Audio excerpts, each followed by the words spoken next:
এবার কি ভোট ময়দানে কামদুনি আন্দোলনের অন্যতম মুখ টুম্পা? ভোটে লড়তে চেয়ে বিজেপি রাজ্য সভাপতির দ্বারস্থ হলেন টুম্পা কয়াল। শ্রমিক ভট্টাচার্যের সঙ্গে দেখা করেছেন কামদুনি আন্দোলনের অন্যতম মুখ।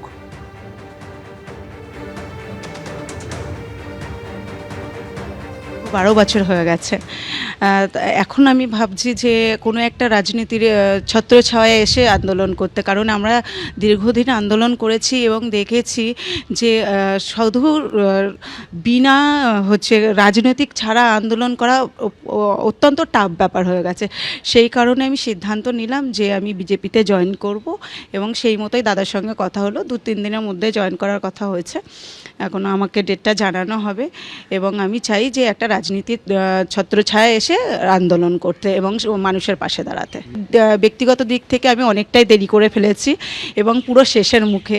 এখন জানি না কি করবে দল যেটা সিদ্ধান্ত নেবেন সেই সিদ্ধান্তই আমার মেনে নিতে হবে, কারণ আমি তো অনেক লাস্টে এসছে।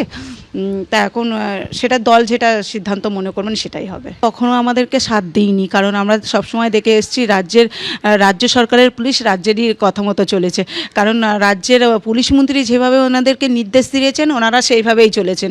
সেই ক্ষেত্রে রাজ্যের পুলিশ মন্ত্রী যেমনভাবে ওনাদের বলেছেন, রাজ্যের পুলিশরা সেইভাবে আমাদের কাজ করেনি এবং সেইভাবে আমাদের নিরাপত্তা দিইনি।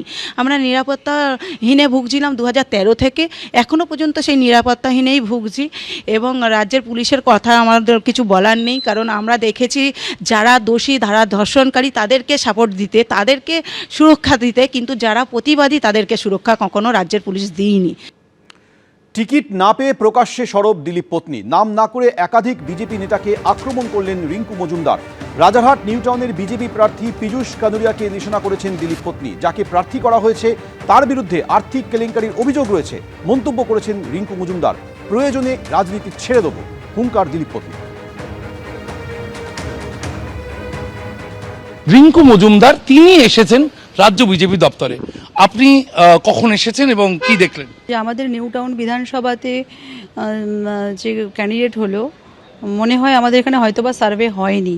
এতগুলো বিধানসভা তো হয়তো এটা হয়তো স্কিড করে গেছে, কারণ এখানে যে ক্যান্ডিডেট হয়েছে তাকে কখনো দেখা গেছে টিএমসির সঙ্গে, কখনো দেখা গেছে বিজেপির সঙ্গে, প্লাস তার একটা ফিনান্সিয়ালি সে অ্যাকিউজড পার্সন আছে, ফিনান্সিয়াল স্ক্যাম আছে।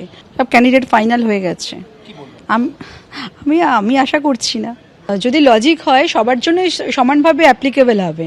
তো বিশেষ কারো ক্ষেত্রে লজিকটা হচ্ছে না, আবার অন্যদের ক্ষেত্রে হচ্ছে। আর তারাও যখন নিজেদের পরিবারের জন্য 2-4টে টিকিট নিচ্ছে, তখন তাদেরও বোঝা উচিত ছিল যে আরেকটা পরিবার থেকেও আবদার দাবি এসছিল, প্রস্তাব এসছিল। তাহলে ভাই আমরা যখন 2 বা আমাদের রাইট হ্যান্ড লেফট হ্যান্ড আমাদের আরও টিম যখন হচ্ছে, পাতা নেই কত হয়েছে, রিলেটিভই বলে দিচ্ছি তো এতগুলো। 4 জন আছে এক পরিবার থেকে, আরেক পরিবার থেকে 2 জন আছে, তাদেরও রাইট লেফট হ্যান্ড আছে।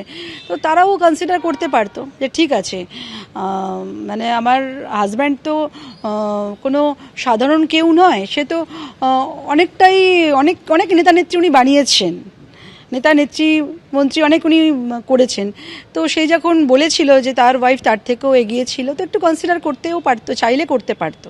নতুনদের প্রত্যেকবার নতুনদের সুযোগ দেওয়া উচিত, যারা হারছে তাদেরকেই বারবার কেন দেওয়া হচ্ছে, এটা আমার একটা প্রশ্ন। আর আশা করছি না কিছু, আর ফিউচারে আর এক্সপেক্ট করছি না কিছু। হয়ে গেছে, শখ আবদার ইচ্ছে চেষ্টা প্যাক আপ করে দিতে চাই। রাজনীতি ছেড়ে দেবেন? ওরমই ইচ্ছে আছে। এবিপি আনন্দ, এগিয়ে থাকে, এগিয়ে রাখে।